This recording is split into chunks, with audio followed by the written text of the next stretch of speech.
नमस्कार।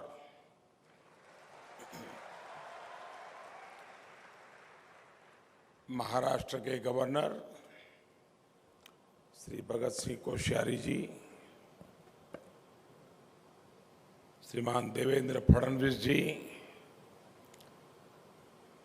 श्रीमान Subhash Desai ji, east university के founder president professor S B. Mujumdar ji, principal director doctor Vidya A. Rawatkekar ji, सभी फैकल्टी मेंबर्स, विशिष्ट अतिथिगण और मेरे युवा साथियों,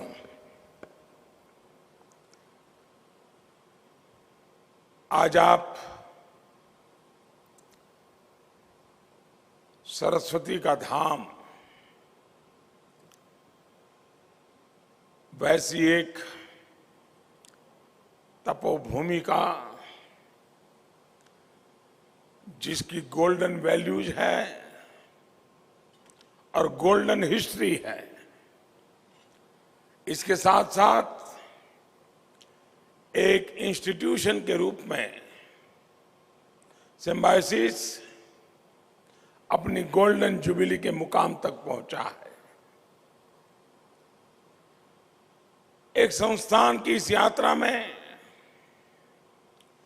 कितने ही लोगों का योगदान होता है, अनेक लोगों की सामूहिक भागीदारी होती है। जिन स्टूडेंट्स ने यहां से पढ़कर सिम्बायोसिस के विजन और वैल्यूज को एडॉप्ट किया,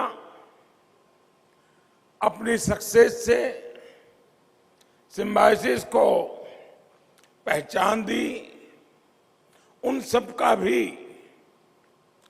इस जर्नी में उतना ही बड़ा योगदान है। मैं इस अवसर पर सभी प्रोफेसर्स को, सभी स्टूडेंट्स को और सभी एलुमनाई को ढेरों बधाई देता हूं।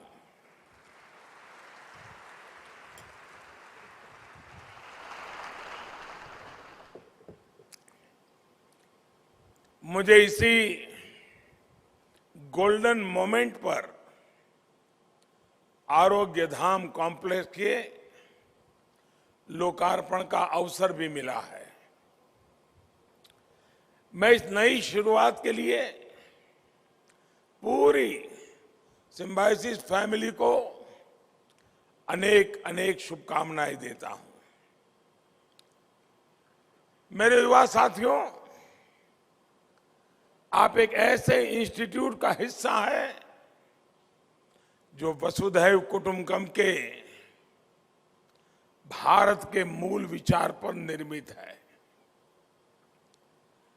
मुझे ये भी बताया गया है कि सिम्बायोसिस ऐसी यूनिवर्सिटी है जहां वसुधैव कुटुंबकम पर अलग से कोर्स भी है। ज्ञान का व्यापक प्रसार हो,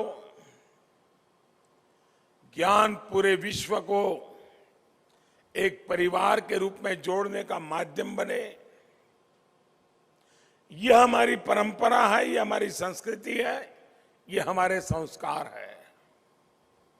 मुझे खुशी है कि ये परंपरा हमारे देश में आज भी जीवंत है। मुझे बताया गया है कि अकेले सिम्बायोसिस में ही दुनिया के 85 कंट्री के 44,000 से ज्यादा स्टूडेंट्स यहां पढ़ते हैं, अपने कल्चर्स को साझा करते हैं। यानी भारत की प्राचीन विरासत आधुनिक अवतार में आज भी आगे बढ़ रही है। साथियों, आज इस संस्थान के छात्र उस जनरेशन को रिप्रेजेंट कर रहे हैं जिसके सामने इन्फिनिट अपॉर्चुनिटीज है। आज हमारा ये देश दुनिया की सबसे बड़ी इकोनॉमीज में से शामिल है। दुनिया का तीसरा सबसे बड़ा हब स्टार्टअप इकोसिस्टम आज हमारे देश में है।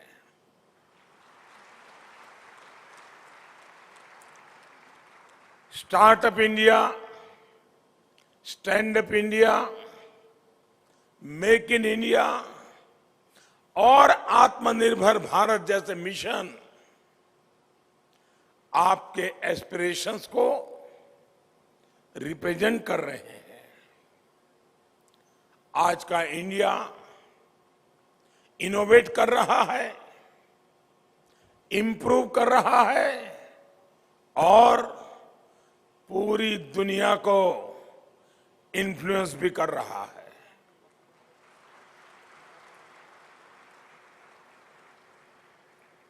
आप पुणे में रहने वाले लोग तो और अच्छी तरह जानते हैं कि कोरोना वैक्सीन को लेकर भारत ने किस तरह पूरी दुनिया के सामने अपना सामर्थ्य दिखाया है।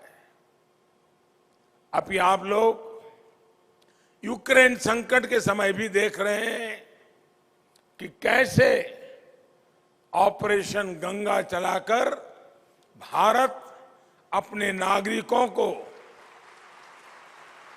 युद्ध क्षेत्र से सुरक्षित बाहर निकाल रहा है। दुनिया के बड़े बड़े देशों को ऐसा करने में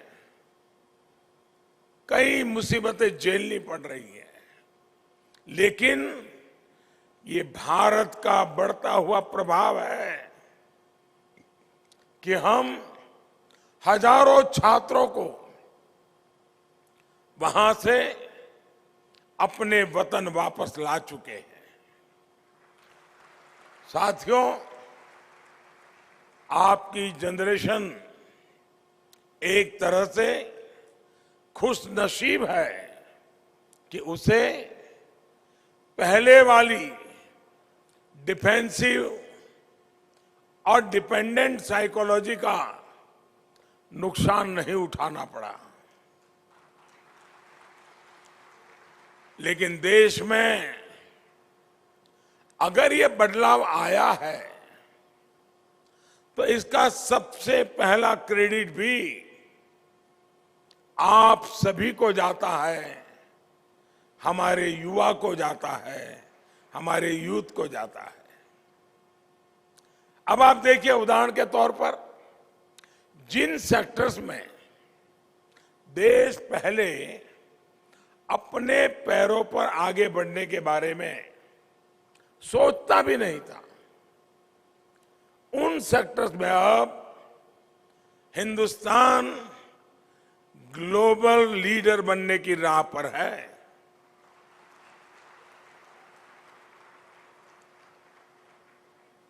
मोबाइल मैन्युफैक्चरिंग का एग्जाम्पल हमारे सामने है।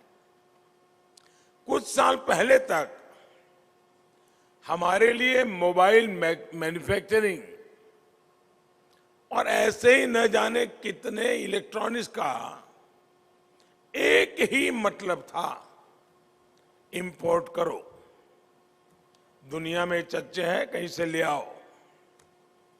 डिफेंस सेक्टर में हम दशकों से ये मानकर चल रहे थे कि जो दूसरे देश हमें देंगे हम उसी के भरोसे कुछ कर सकते हैं।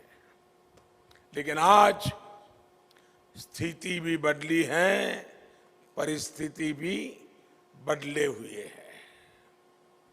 मोबाइल मैन्युफैक्चरिंग में भारत दुनिया का दूसरा सबसे बड़ा देश बनकर के उभरा है।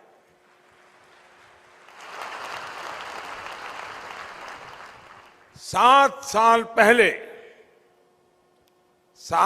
पहले भारत में सिर्फ दो मोबाइल मैन्युफैक्चरिंग कंपनियां थी,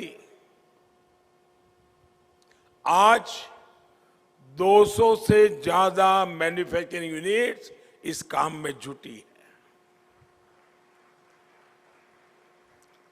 डिफेंस में भी दुनिया के सबसे बड़े इंपोर्टर देश की पहचान वाला भारत आज डिफेंस एक्सपोर्टर बन रहा है। आज देश में दो बड़े डिफेंस कॉरिडोर बन रहे हैं, जहां बड़े से बड़े आधुनिक हथियार बनेंगे, देश की रक्षा जरूरतों को पूरा करेंगे। साथियों, आजादी के 75वें साल में हम एक नए भारत के निर्माण के नए लक्ष्यों के साथ आगे बढ़ रहे हैं। इस अमृत अभियान का नेतृत्व हमारी युवा पीढ़ी को ही करना है। आज सॉफ्टवेयर इंडस्ट्री से लेकर हेल्थ सेक्टर तक, एआई और एआर से लेकर ऑटोमोबाइल और ईवी तक, क्वांटम कंप्यूटिंग से लेकर मशीन लर्निंग तक, हर फील्ड में नए मौके बन रहे हैं। देश में जियो स्पेशल सिस्टम्स, ड्रोन से लेकर के सेमीकंडक्टर और स्पेस टेक्नोलॉजी तक लगातार रिफॉर्म्स हो रहे हैं। ये रिफॉर्म्स सरकार का रिकॉर्ड बनाने के लिए नहीं है, ये रिफॉर्म्स आपके लिए अवसर लेकर के आए हैं। और ये मैं कह सकता हूं, ये रिफॉर्म्स आपके लिए हैं, नौजवानों के लिए हैं। आप चाहे टेक्निकल फील्ड में हो, मैनेजमेंट फील्ड में हो या मेडिकल फील्ड में, मैं समझता हूं ये जो सारी अपॉर्चुनिटीज पैदा हो रही है, वो सिर्फ और सिर्फ आपके लिए है।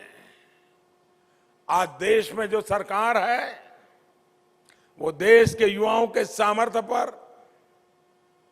आपके सामर्थ्य पर भरोसा करती है। इसलिए हम एक के बाद एक अनेक सेक्टर्स को आपके लिए खोलते जा रहे हैं। इन अवसरों का खूब फायदा आप उठाइए, इंतजार मत कीजिए। आप अपने स्टार्टअप शुरू करिए।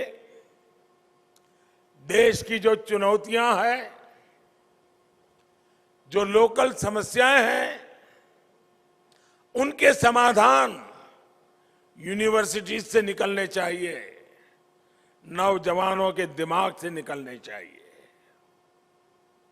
आप ये हमेशा याद रखिए कि आप चाहे जिस किसी फील्ड में हो,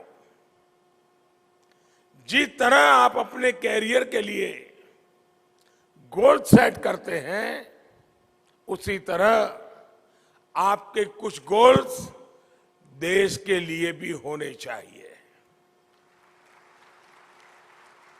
अगर आप टेक्निकल फील्ड से हैं, तो आपके इनोवेशंस, आपका काम कैसे देश के काम आ सकता है। क्या आप कोई ऐसा प्रोडक्ट डेवलप कर सकते हैं जिससे गांव के किसान को हेल्प मिले, रिमोट एरियाज में स्टूडेंट्स को कुछ मदद हो सके। इसी तरह अगर आप मेडिकल फील्ड में हैं, तो हमारे हेल्थ इंफ्रास्ट्रक्चर को कैसे मजबूत किया जाए, कैसे गांवों में क्वालिटी हेल्थ सर्विस उपलब्ध हो, इसके लिए आप टेक फ्रेंड्स के साथ मिलकर नए स्टार्टअप प्लान कर सकते हैं। आरोग्य धाम जैसे जिस विजन का सिम्बोसाइज ने शुरू किया है, ये भी पूरे देश के लिए एक मॉडल के रूप में काम आ सकता है। और जब मैं आरोग्य की बात कर रहा हूं तो आपसे यह भी कहूंगा कि अपनी फिटनेस का भी ध्यान जरूर रखिएगा। खूब हंसिए, अभी नहीं, बाद में जॉक्स मारिए, खूब फिट रहिए और देश को नई ऊंचाई पर लेकर जाइए। हमारे गोल्स जब पर्सनल ग्रोथ से बढ़कर नेशनल ग्रोथ के साथ जुड़ जाते हैं तो राष्ट्र निर्माण में स्वयं की भागीदारी का एहसास बढ़ जाता है। साथियों, आज जब आप अपनी यूनिवर्सिटी के 50 वर्ष के मुकाम को सेलिब्रेट कर रहे हैं तो मैं इस सिंबायोसिस फैमिली से कुछ आग्रह करना चाहता हूं और सिर्फ यहां बैठे हुए लोगों को नहीं, आपको भी आग्रह करना चाहता हूं। क्या सिंबायोसिस में हम एक परंपरा विकसित कर सकते हैं क्या कि हर वर्ष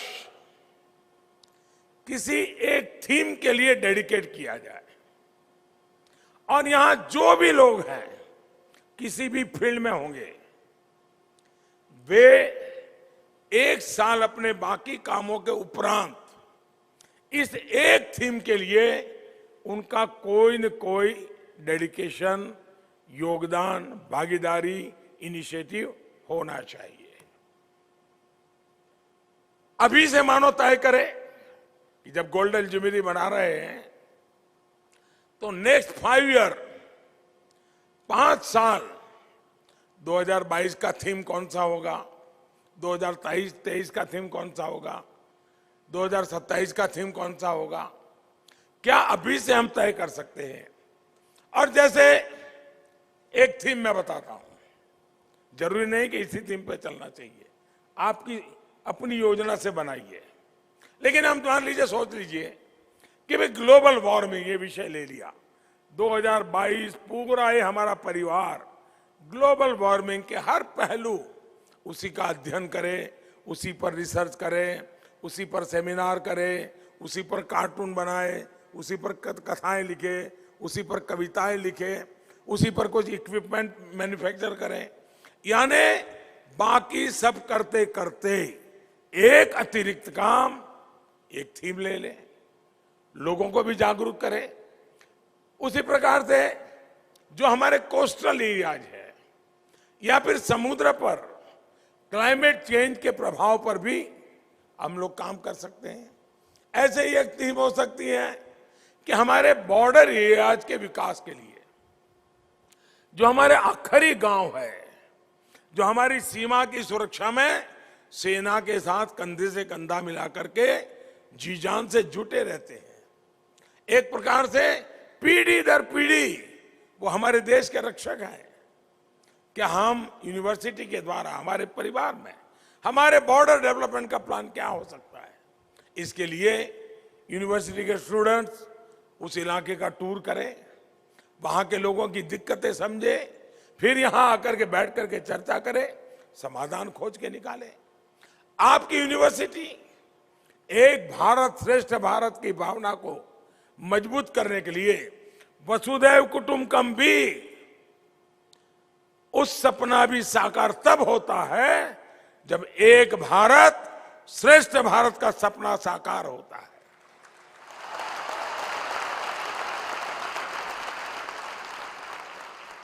यूनिवर्सिटी में आए एक क्षेत्र के छात्रा दूसरे क्षेत्र की भाषाओं से के भी बहुत कुछ शब्द सीखे तो और भी बेहतर होगा। आप लोग लक्ष्य रख सकते हैं कि जब सिंबायोसिस का छात्र जब यहां से पढ़कर निकलेगा तो मराठी समेत भारत की 5 अन्य भाषाओं के कम से कम 100 शब्द, 100 वर्ड्स उसको पक्के याद होंगे और जीवन में उसकी उपयोगिता उसको पता होगी। हमारे आजादी के आंदोलन का इतिहास इतना समृद्ध है, इस इतिहास के किसी पहलू को आप डिजिटल करने का काम भी कर सकते हैं। देश के युवाओं में एनएसएस, एनसीसी की तरह हम किस तरह और नई एक्टिविटीज को बढ़ावा दे सकते हैं, इस पर भी ये पूरा परिवार मिलकर के काम कर सकता है। जैसे वाटर सिक्योरिटी का विषय हो, एग्रीकल्चर को टेक्नोलॉजी से जोड़ने का विषय हो, सॉइल हेल्थ टेस्टिंग से लेकर के फूड प्रोडक्ट की स्टोरेज और नेचुरल फार्मिंग तक, आपके पास रिसर्च लेकर जागरूकता बढ़ाने के लिए बहुत से टॉपिक्स हैं। ये टॉपिक क्या होंगे इसका निर्णय मैं आप पर छोड़ता हूं, लेकिन ये जरूर कहूंगा कि देश की आवश्यकताओं को, देश की समस्याओं के समाधान को आप अपने उन विषयों को चुनिए, ताकि हम सारे नौजवान, सारे यंग माइंड मिलकर के, इतनी बड़ा इंफ्रास्ट्रक्चर है, व्यवस्थाएं हैं, हम कुछ न कुछ सॉल्यूशन दे देश को। और मैं आपको निमंत्रण दे रहा हूं कि आप अपने सुझावों और अनुभवों को सरकार से भी साझा करिएगा। इन थीम्स पर काम करने के बाद आप अपनी रिसर्च, आपके रिजल्ट, आपके आइडियाज, आपके सुझाव प्रधानमंत्री कार्यालय को भी भेज सकते हैं। मुझे विश्वास है कि जब यहां के प्रोफेसर्स, यहां की फैकल्टी, यहां के छात्र मिलकर इस अभियान का हिस्सा बनेंगे तो बहुत अद्भुत नतीजे निकलेंगे। आप कल्पना कीजिए, आज आप 50 साल मना रहे हैं, जब 75 साल मनाएंगे और 25 साल में देश के लिए 25 थीम पर 50-50 हजार माइंडों ने काम किया हो, कितना बड़ा संपुट आप देश को देंगे। और मैं समझता हूं इसका बहुत बड़ा फायदा सिम्बायोसिस स्टूडेंट्स को ही होगा। आखिर में मैं सिम्बायोसिस के स्टूडेंट्स को एक और बात कहना चाहता हूं। इस संस्थान में रहते हुए आपको अपने प्रोफेसर से, टीचर से, अपने साथियों से बहुत कुछ सीखने को मिला होगा। मेरा आपको सुझाव है कि सेल्फ अवेयरनेस, इनोवेशन और रिस्क टेकिंग एबिलिटी को हमेशा मजबूत बनाए रखिएगा। मैं आशा करता हूं कि आप सब इसी भावना के साथ अपने जीवन में आगे बढ़ेंगे और मुझे विश्वास है कि 50 साल की आपके पास एक ऐसी पूंजी है, अनुभव की पूंजी है, अनेक एक्सपेरिमेंट करते करते आप यहां पहुंचे हैं। एक खजाना है आपके पास, ये खजाना भी देश के काम आएगा। आप फले फूले और यहां पर आने वाले हर बच्चा अपना उज्जवल भविष्य बनाने के लिए आत्मविश्वास के साथ निकल पड़े, यही मेरी आपको शुभकामनाएं है। मैं फिर एक बार आपका धन्यवाद इसलिए भी करूंगा कि मुझे आपके बीच आने के लिए कई अवसर मिलते रहते हैं, लेकिन आ नहीं पाता हूं। जब मुख्यमंत्री था तो एक बार जरूर पहुंच गया था आपके बीच। आज फिर इस पवित्र धरती पर आने का मौका मिला है। मैं आप सबका बहुत आभारी हूं कि मुझे इस नई पीढ़ी के साथ रूबरू होने का अवसर दिया। बहुत बहुत धन्यवाद, बहुत बहुत शुभकामनाएं।